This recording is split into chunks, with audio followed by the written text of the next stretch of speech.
Hey guys, welcome back to TechMan. Today, let me show you Archero 2 best character.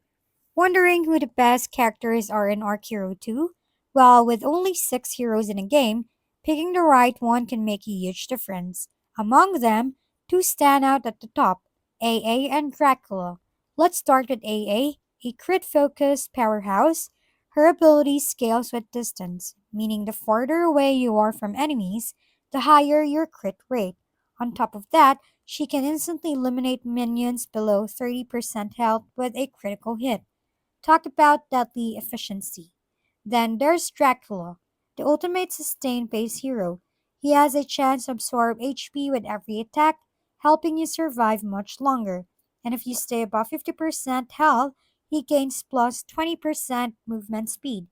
Keep him at full HP, and he'll reward you with a massive plus 40% attack boost, plus any healing overflow that gets converted into extra damage on your next hit.